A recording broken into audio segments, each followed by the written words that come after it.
Olá, seja bem-vindo a mais um áudio da lei. Vamos agora a uma matéria importantíssima de direitos humanos. Estamos falando da CAD, Convenção Americana sobre Direitos Humanos, também conhecida como Pacto São José da Costa Rica. É uma legislação muito importante, é um tratado internacional onde o Brasil é signatário, portanto é obrigado a cumprir. Dentro da nossa CAD, temos inclusive alguns entendimentos pelo STF, como por exemplo da prisão civil por dívidas. Vamos então às seguintes disposições, começando com a nossa introdução. Assinada na Conferência Especializada Interamericana sobre Direitos Humanos, em 22 de novembro de 1969, ela foi introduzida em nosso ordenamento jurídico através do Decreto 678 de 1992. Trata de direitos civis e políticos, além de abordar mecanismos de monitoramento e fiscalização, que é a Comissão e a Corte Interamericana.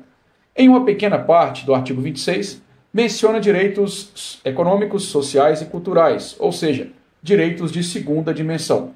Esses direitos de segunda dimensão são abordados com mais teor no Protocolo de São Salvador.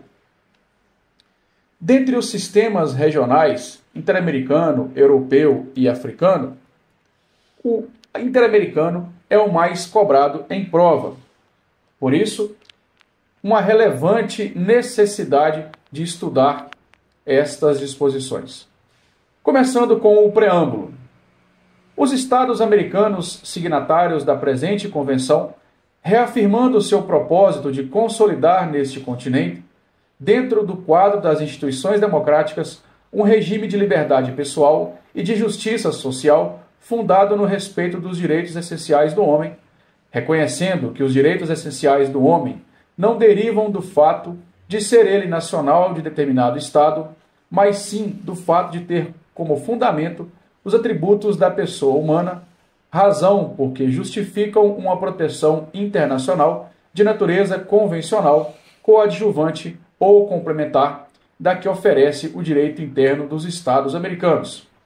Considerando que esses princípios foram consagrados na Carta da Organização dos Estados Americanos, na Declaração Americana dos Direitos e Deveres do Homem e na Declaração Universal dos Direitos do Homem, e que foram reafirmados e desenvolvidos em outros instrumentos internacionais, tanto os de âmbito mundial como regional. Reiterando que, de acordo com a Declaração Universal dos Direitos do Homem, só pode ser realizado o ideal do ser humano livre, isento do temor e da miséria, se forem criadas condições que permitam a cada pessoa gozar dos seus direitos econômicos, sociais e culturais, bem como dos seus direitos civis e políticos. Considerando que a Terceira Conferência Interamericana Extraordinária aprovou a incorporação à própria Carta da Organização de normas mais amplas sobre direitos econômicos, sociais e educacionais, e resolveu que uma Convenção Interamericana sobre Direitos Humanos determinasse a estrutura, competência e processo dos órgãos encarregados dessa matéria. Convieram no seguinte: a Convenção enaltece os direitos da primeira dimensão e faz pequena menção aos direitos de segunda, sociais, no seu artigo 26. Então vamos começar os artigos da nossa Convenção. Deveres do Estado e direitos protegidos. Enumeração de deveres. Artigo 1. Obrigação de respeitar os direitos. Parágrafo 1º.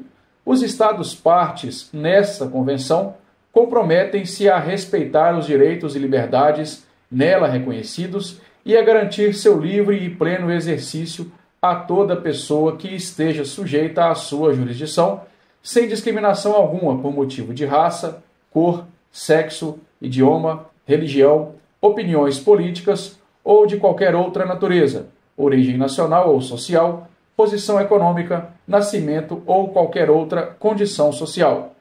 Parágrafo 2º. Para efeitos desta Convenção, pessoa é todo ser humano. Artigo 2. Dever de adotar disposições de direito interno.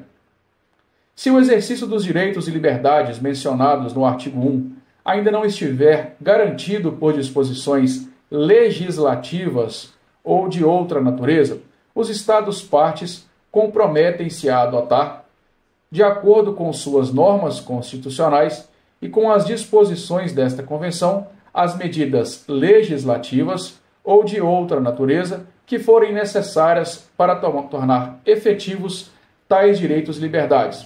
Lembre-se sempre disso. As pessoas só vão ter obrigação de fazer alguma coisa se estiver descrito em lei. Portanto, você vai ver várias vezes aqui nesta convenção a palavra disposições legislativas, medidas legislativas. Tudo aquilo que se tornar obrigatório, uma obrigação, deverá ser através de medidas legislativas. Cuidado que a banca pode colocar medidas administrativas ou medidas judiciais. Quando a CADE fala medidas legislativas, significa dizer que o Estado-parte deverá criar leis para que se cumpra, para que se obrigue a cumprir determinadas disposições. Direitos civis e políticos. Artigo 3. Direito ao reconhecimento da personalidade jurídica. Toda pessoa tem direito ao reconhecimento de sua personalidade jurídica. Artigo 4. Direito à vida. Um dos artigos mais importantes da CADE. Parágrafo 1º. Toda pessoa tem o direito de que se respeite sua vida. Esse direito deve ser protegido pela lei e, em geral, desde o momento da concepção. Ninguém pode ser privado da vida arbitrariamente. Fique atento. A CADE adota a teoria concepcionista, onde você tem direito à vida desde a concepção. A banca poderia trocar desde o momento do nascimento. Cuidado com isso. Parágrafo 2º. Nos países que não houverem abolido a pena de morte, esta só poderá ser imposta pelos delitos mais graves, em cumprimento de sentença final de tribunal competente e em conformidade com a lei que estabeleça tal pena, promulgada antes de haver o delito sido cometido. Tampouco se estenderá sua aplicação a delitos aos quais não se aplique atualmente. Parágrafo 3º. Não se pode restabelecer a pena de morte nos estados que a hajam abolido. Parágrafo 4. Em nenhum caso pode a pena de morte ser aplicada por delitos políticos nem por delitos comuns conexos com delitos políticos. Parágrafo 5º. Não se deve impor a pena de morte à pessoa que no momento da perpetração do delito for menor de 18 anos ou maior de 70, nem aplicá-la à mulher em estado de gravidez. Cuidado, você não pode impor ao menor de 18 ou maior de 70. Porém, você pode impor à mulher em estado de gravidez. O que você não pode é aplicar durante o estado de gravidez. Além disso, no Brasil, o idoso é considerado igual ou maior de 60 anos. Então, cuidado para não confundir. A CADE, ela trata o maior de 70 com proibição de impor pena de morte. Não confunda com o idoso no Brasil. Parágrafo 6. Toda pessoa condenada à morte tem direito a solicitar anistia, indulto ou comutação da pena, os quais podem ser concedidos em todos os casos. Não se pode executar a pena de morte enquanto o pedido estiver pendente de decisão ante a autoridade competente. Vamos rever algumas considerações importantes com relação à pena de morte. Anote aí, ou vá até a tela do seu computador, tablet ou celular e tire um print para depois estudar melhor, com mais possibilidades durante os seus momentos de estudo. Só poderá ser imposta pelos delitos mais graves. Cumprimento de sentença final de tribunal competente. Conformidade com lei que estabeleça tal pena. Promulgada antes de haver o delito ser cometido. Não será aplicada por delitos políticos nem delitos comuns conexos com delitos políticos. Não poderá ser imposta a menor de 18 ou maior de 70 e não poderá ser aplicada à mulher em estado de gravidez. Não se pode executar a pena de morte enquanto o pedido estiver pendente de decisão ante a autoridade competente. Voltamos ao artigo 5º, direito à integridade pessoal. Parágrafo 1. Toda pessoa tem direito de que se respeite sua integridade física, psíquica e moral. 2. Ninguém deve ser submetido a torturas, nem às penas ou tratos cruéis, desumanos ou degradantes. Toda pessoa privada da liberdade deve ser tratada com respeito devido à dignidade inerente ao ser humano. 3. A pena não pode passar da pessoa do delinquente. 4. Os processados devem ficar separados dos condenados, salvo em circunstâncias excepcionais, e ser submetidos a tratamento adequado à sua condição de pessoas não condenadas. Aqui pode cair uma pegadinha na sua prova. Os processados, aqueles que estão aguardando uma sentença condenatória, ficarão separados dos condenados, mas isso não é uma regra. Em circunstâncias excepcionais, eu poderia alocar em um mesmo compartimento processados e condenados. Cuidado com este parágrafo 4. Parágrafo 5º. Os menores, quando puderem ser processados, devem ser separados dos adultos e conduzidos a tribunal especializado, com a maior rapidez possível para seu tratamento. Aí, neste caso, os menores jamais poderão estar junto aos adultos. Nós não temos aqui nenhuma exceção a essa regra. Sempre o menor separado do adulto. Parágrafo 6. As penas privativas da liberdade devem ter por finalidade essencial a reforma e a readaptação social dos condenados. Em nenhuma legislação que você procurar, quer de direito internacional, direitos humanos ou nas nossas próprias legislações no Brasil, você verá que a pena do condenado ou aquela pessoa que está respondendo a um processo criminal terá caráter punitivo. A pena sempre tem caráter de educação, de ressocialização, de readaptação. Em qualquer legislação que você procurar, você jamais verá a pena como pretensão, como caráter de punir, mas sim caráter de ressocializar, de reintegrar, de reeducar. Artigo 6. Proibição da escravidão e da servidão. Parágrafo 1. Ninguém pode ser submetido à escravidão ou à servidão, e tanto estas como o tráfico de escravos e o tráfico de mulheres serão proibidos em todas as suas formas.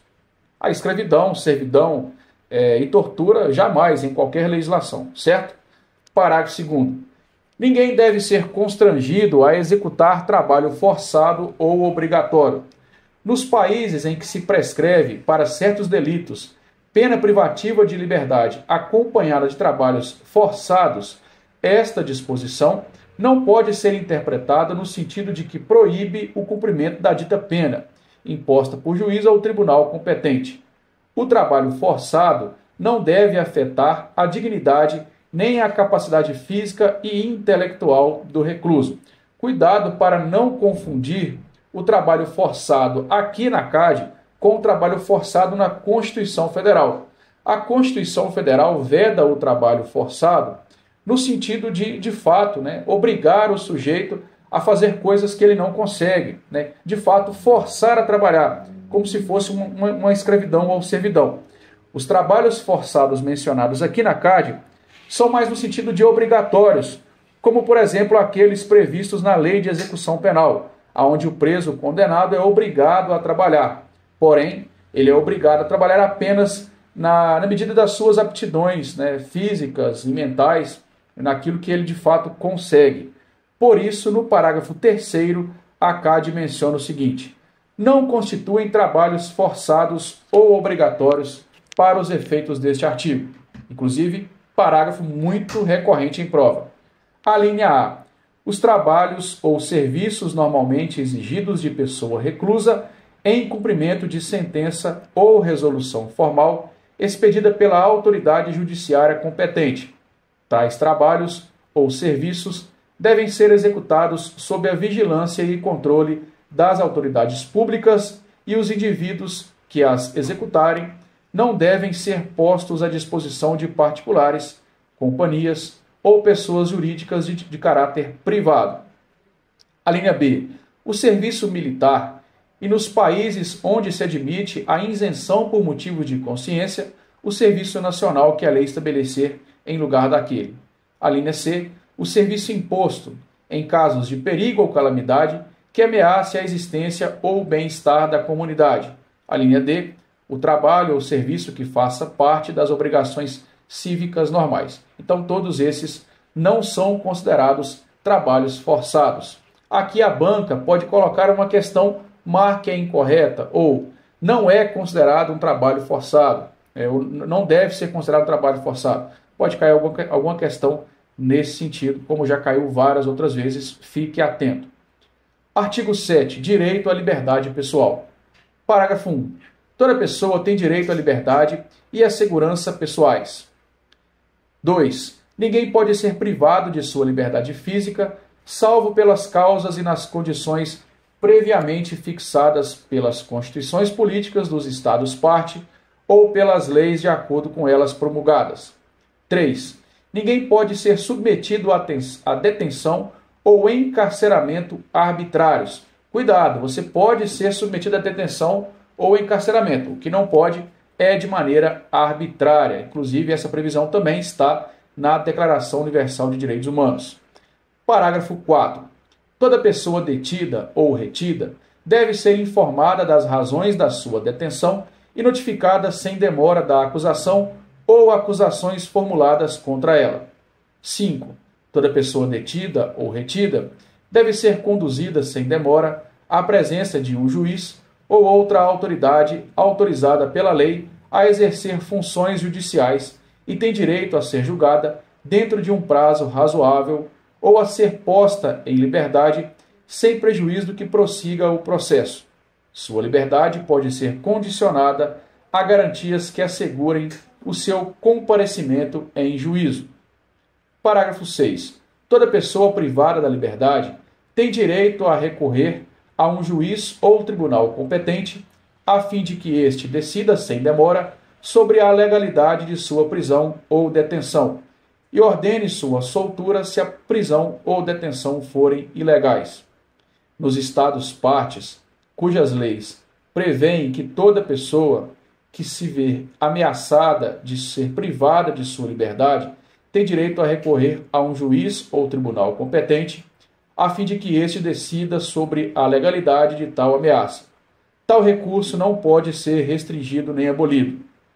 O recurso pode ser interposto pela própria pessoa ou por outra pessoa. Este parágrafo 6 trata com muito veemência sobre a audiência de custódia prevista hoje no Código de Processo Penal. Então a banca pode te perguntar de alguma forma se a ACAD ela se relaciona em alguma das suas disposições da audiência de custódia. E seria sim, estaria correta. Vamos repetir aqui o parágrafo 6. Toda pessoa privada da liberdade tem direito a recorrer a um juiz ou tribunal competente, a fim de que este decida sem demora sobre legalidade de sua prisão ou detenção e ordene sua soltura se a prisão ou detenção forem ilegais. Então isso hoje na prática é através da audiência de custódia. Parágrafo 7. Ninguém deve ser detido por dívidas. Este princípio não limita os mandados de autoridade judiciária competente e expedidos em virtude de inadimplemento de obrigação militar. Aqui nós temos uma matéria recorrente em provas, que trata de fato da prisão do depositário infiel.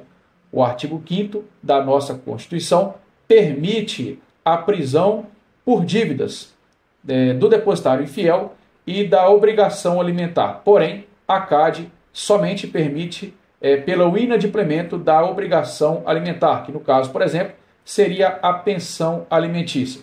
Portanto, o STF, em súmula 25, tornou os efeitos do artigo 5º como efeito paralisante e, por isso, a prisão por dívidas do depositário infiel não tem aplicação na prática hoje no Brasil. Para ver mais sobre a súmula 25, vá até a aba Shorts aqui no canal. Artigo 8. Garantias judiciais. Parágrafo 1. Toda pessoa tem direito a ser ouvida com as devidas garantias e dentro de um prazo razoável por um juiz ou tribunal competente, independente e imparcial, estabelecido anteriormente por lei na apuração de qualquer acusação penal formulada contra ele, ou para que se determinem seus direitos ou obrigações de natureza civil, trabalhista, fiscal ou de qualquer outra natureza. Parágrafo 2. Toda pessoa acusada de delito tem direito a que se presuma sua inocência enquanto não se comprove legalmente sua culpa. Durante o processo, toda pessoa tem direito em plena igualdade às seguintes garantias mínimas. A linha A. Direito do acusado de ser assistido gratuitamente por tradutor ou intérprete, se não compreender ou não falar o idioma do juízo ou tribunal. A linha B. Comunicação prévia e pormenorizada ao acusado da acusação formulada. A linha C. Concessão ao acusado do tempo e dos meios adequados para a preparação de sua defesa. A linha D. Direito do acusado de defender-se pessoalmente ou de ser assistido por um defensor de sua escolha e comunicar-se livremente e em particular com seu defensor. As comunicações entre o advogado, o defensor, e o preso, o condenado, o acusado, serão sempre de maneira particular. Em qualquer legislação que você procurar, a conversa entre cliente e advogado será sempre sigilosa e particular. A linha E. Direito irrenunciável de ser assistido por um defensor proporcionado pelo Estado, remunerado ou não, segundo a legislação interna, se o acusado não se defender ele próprio, nem nomear defensor dentro do prazo estabelecido pela lei. Para que haja o processo, sempre é necessário que tenha um advogado. O direito de ser assistido por um defensor, ele é irrenunciável.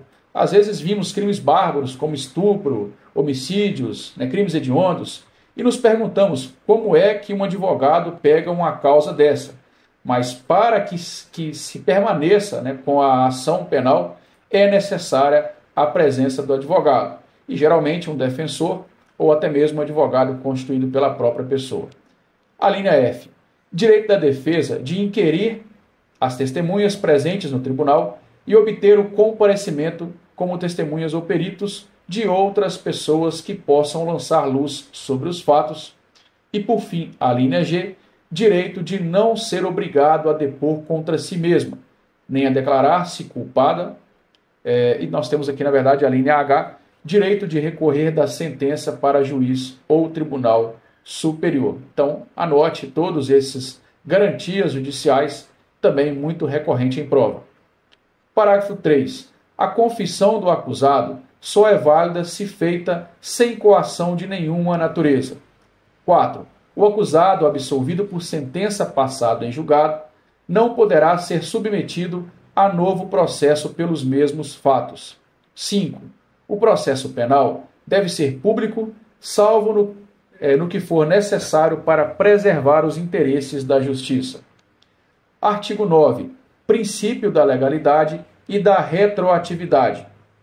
Ninguém pode ser condenado por ações ou omissões que, no momento em que foram cometidas, não sejam delituosas de acordo com o direito aplicável. Aqui nós temos, muito conhecido como a ultratividade da lei penal. Tampouco se pode impor pena mais grave que a aplicável no momento da perpetração do delito. Se depois da perpetração do delito a lei dispuser a imposição de pena mais leve, o delinquente será, por isso, beneficiado. Lembre-se sempre, mais uma vez, uma disposição do direito penal, a lei só vai retroagir para beneficiar o réu. Artigo 10. Direito à indenização. Toda pessoa tem direito de ser indenizada conforme a lei, no caso de haver sido condenada em sentença passada em julgado por erro judiciário. Artigo 11. Proteção da honra e da dignidade. Parágrafo 1. Toda pessoa tem direito ao respeito de sua honra e ao reconhecimento de sua dignidade. 2. Ninguém pode ser objeto de ingerências arbitrárias ou abusivas em sua vida privada, na de sua família, em seu domicílio ou em sua correspondência, nem de ofensas ilegais à sua honra ou reputação. 3. Toda pessoa tem direito à proteção da lei contra tais ingerências ou tais ofensas. Artigo 12. Liberdade de consciência e de religião. Toda pessoa tem direito à liberdade de consciência e de religião. Esse direito implica a liberdade de conservar sua religião ou suas crenças, ou de mudar de religião ou de crenças, bem como a liberdade de professar e divulgar sua religião ou suas crenças, individual ou coletivamente, tanto em público como em privado.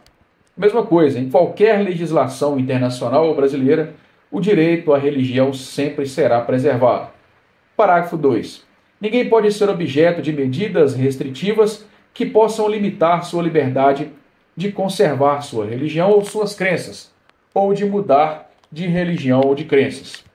3. A liberdade de manifestar a própria religião e as próprias crenças está sujeita unicamente às limitações prescritas pela lei e que sejam necessárias para proteger a segurança, a ordem, a saúde ou a moral públicas ou os direitos ou liberdades das demais pessoas. 4. Os pais, e quando for o caso, os tutores, têm direito a que seus filhos ou pupilos recebam a educação religiosa e moral que esteja de acordo com suas próprias convicções. Artigo 13. Liberdade de pensamento e de expressão. Parágrafo 1. Toda pessoa tem direito à liberdade de pensamento e de expressão. Esse direito compreende a liberdade de buscar, receber e de infundir informações e ideias de toda a natureza, sem consideração de fronteiras, verbalmente ou por escrito, ou em forma impressa ou artística, ou por qualquer outro processo de sua escolha. 2. O exercício do direito, previsto no inciso precedente, não pode estar sujeito à censura prévia, mas às responsabilidades ulteriores que devem ser expressamente fixadas pela lei e ser necessárias para assegurar, a linha A, o respeito aos direitos ou à reputação das demais pessoas, ou a proteção da segurança nacional, da ordem pública, ou da saúde ou da moral públicas. 3. Não se pode restringir o direito de expressão por vias ou meios indiretos, tais como o abuso de controles oficiais ou particulares de papel de imprensa, de frequências radioelétricas ou de equipamentos e aparelhos usados na difusão de informação, nem por quaisquer outros meios destinados a obstar a comunicação e a circulação de ideias e opiniões. 4. A lei pode submeter os espetáculos públicos à censura prévia, com o objetivo exclusivo de regular o acesso a eles, para a proteção moral da infância e da adolescência, sem prejuízo do disposto do inciso 2. 5. A lei deve proibir toda propaganda a favor da guerra, bem como toda a apologia ao ódio nacional, racial ou religioso, que constitua incitação à discriminação, à hostilidade, ao crime ou à violência. Artigo 14. Direito de retificação ou resposta. Parágrafo 1.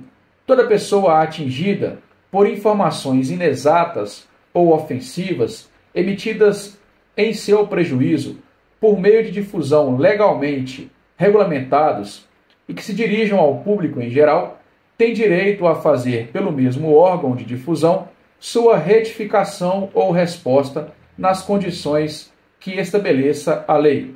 2. Em nenhum caso, a retificação ou resposta eximirão das outras responsabilidades legais em que se houver incorrido. 3. Para a efetiva proteção da honra e da reputação, toda publicação ou empresa jornalística, cinematográfica, de rádio ou televisão deve ter pessoa responsável que não seja protegida por imunidades nem goze de foro especial. Vimos muito isso na prática em grandes jornais que às vezes falam em verdades e depois dão espaço, no mesmo horário, no mesmo jornal, para que as pessoas possam contradizer, as falas, dizer, coisas à sua defesa. E a CAD ainda menciona, a necessidade de ter uma pessoa responsável, por estes atos aí, que não tenha nenhum tipo de proteção. Artigo 15. Direito de reunião. É reconhecido o direito de reunião pacífica e sem armas, O exercício de tal direito só pode estar sujeito às restrições previstas pela lei e que sejam necessárias numa sociedade democrática no interesse da segurança nacional, da segurança ou da ordem públicas, ou para proteger a saúde ou moral públicas ou os direitos e liberdades das demais pessoas. Lembrando que este artigo é mencionado também no artigo 5º da Constituição Federal. Artigo 16. Liberdade de associação. Parágrafo 1. Todas as pessoas têm direito de associar-se livremente com fins ideológicos, religiosos, políticos, econômicos, trabalhistas, sociais, culturais, desportivos ou de qualquer outra natureza. 2. O exercício de tal direito só pode estar sujeito às restrições previstas pela lei, que sejam necessárias numa sociedade democrática no interesse da segurança nacional, da segurança ou da ordem públicas, ou para proteger a saúde ou a moral públicas ou os direitos e liberdades das demais pessoas. 3. O disposto neste artigo não impede a imposição de restrições legais e mesmo a privação do exercício do direito de associação aos membros das Forças Armadas e da Polícia. Se você está fazendo um concurso para a carreira de segurança pública, leve essa consideração final relacionada às Forças Armadas e à Polícia, no sentido da associação, muito importante. Lembrando que não apenas a questão do direito de reunião, mas várias outras disposições também estão asseguradas no artigo 5º da Constituição. Tanto a DODH quanto a CAD tem muitas disposições presentes também na Constituição Federal. Artigo 17. Proteção da família. Parágrafo 1. A família é o elemento natural e fundamental da sociedade e deve ser protegida pela lei e pelo Estado. 2. É reconhecido o direito do homem e da mulher de contraírem casamento e de fundarem uma família, se tiverem a idade e as condições para isso exigidas pelas leis internas, na medida em que não afetem o princípio de não discriminação estabelecido nesta Convenção. 3. O casamento não pode ser celebrado sem o livre e pleno consentimento dos contraentes. 4. Os Estados partes devem tomar medidas apropriadas no sentido de assegurar a igualdade de direitos e a adequada equivalência de responsabilidades dos cônjuges quanto ao casamento, durante o casamento e em caso de dissolução do mesmo. Em caso de dissolução, serão adotadas disposições que assegurem a proteção necessária aos filhos com base unicamente no interesse e conveniência dos mesmos. 5. A lei deve reconhecer iguais direitos tanto aos filhos nascidos fora do casamento como aos nascidos dentro do casamento. Artigo 18. Direito ao nome. Toda pessoa tem direito a um prenome e aos nomes de seus pais ou ao de um deles. A lei deve regular a forma de assegurar a todos esse direito mediante nomes fictícios, se for necessário. Artigo 19. Direitos da criança. Toda criança tem direito às medidas de proteção que a sua condição de menor requerer por parte da sua família, da sociedade e do Estado. Artigo 20. Direito à nacionalidade. Parágrafo 1º. Toda pessoa tem direito a uma nacionalidade. 2. Toda pessoa tem direito à nacionalidade do Estado em cujo território houver nascido, se não tiver direito a outra. 3. A ninguém deve-se privar arbitrariamente de sua nacionalidade, nem do direito de mudá-la. Artigo 21. Direito à propriedade privada. Toda pessoa tem direito ao uso e gozo dos seus bens. A lei pode subordinar esse uso e gozo ao interesse social. 2. Nenhuma pessoa pode ser privada de seus bens, salvo mediante o pagamento de indenização justa, por motivo de utilidade pública ou interesse social, e nos casos e na forma estabelecidos pela lei. 3. Tanto a usura como qualquer outra forma de exploração do homem pelo homem deve ser reprimidas pela lei. Artigo 22.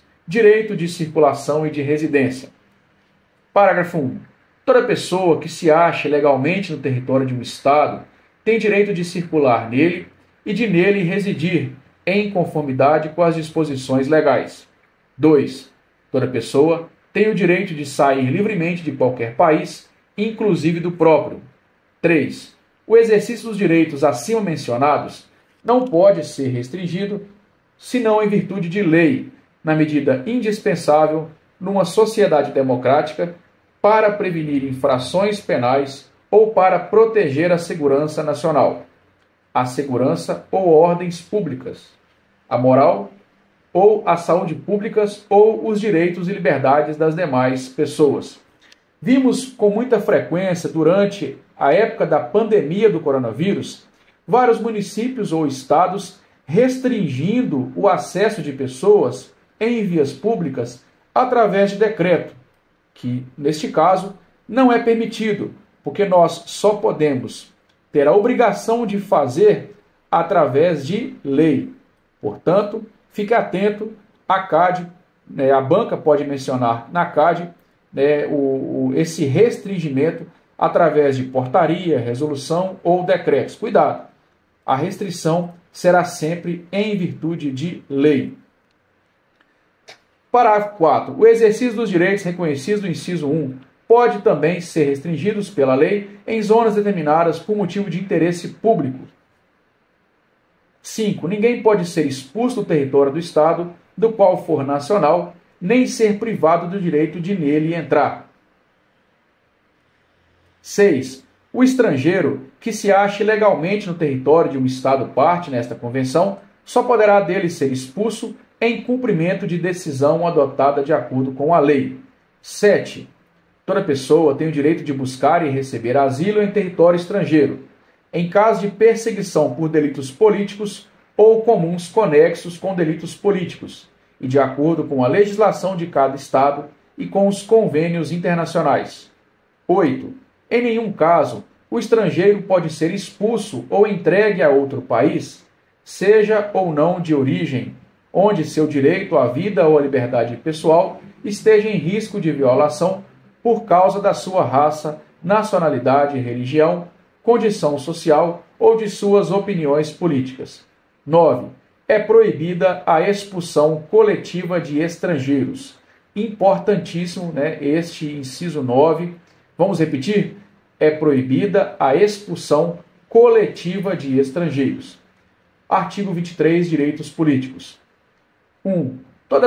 Todos os cidadãos devem gozar dos direitos e oportunidades, alínea A, participar na direção dos assuntos públicos diretamente ou por meio de representantes livremente eleitos. B. De votar e ser eleitos em eleições periódicas, autênticas, realizadas por sufrágio universal e igual e por voto secreto, que garanta a livre expressão da vontade dos eleitores, e na linha C, de ter acesso em condições gerais de igualdade às funções públicas de seu país. 2. A lei pode regular o exercício dos direitos e oportunidades a que se refere o inciso anterior, exclusivamente por motivos de idade, nacionalidade, residência, idioma, instrução, capacidade civil ou mental, ou condenação por juiz competente em processo penal. Artigo 24. Igualdade perante a lei. Todas as pessoas são iguais perante a lei, por conseguinte, têm direito, sem discriminação, à igual proteção da lei. Artigo 25. Proteção judicial. 1. Toda pessoa tem direito a um recurso simples e rápido, ou a qualquer outro recurso efetivo, perante os juízes ou tribunais competentes, que a proteja contra atos que violem seus direitos fundamentais reconhecidos pela Constituição, pela lei ou pela presente convenção, mesmo quando tal violação seja cometida por pessoas que estejam atuando no exercício de suas funções oficiais. 2. Os Estados-partes comprometem-se a assegurar que a autoridade competente, prevista pelo sistema legal do Estado, decida sobre os direitos de toda pessoa que interpuser tal recurso. B. a desenvolver as possibilidades de recurso judicial e c. a assegurar o cumprimento pelas autoridades competentes de toda decisão em que se tenha considerado procedente o recurso.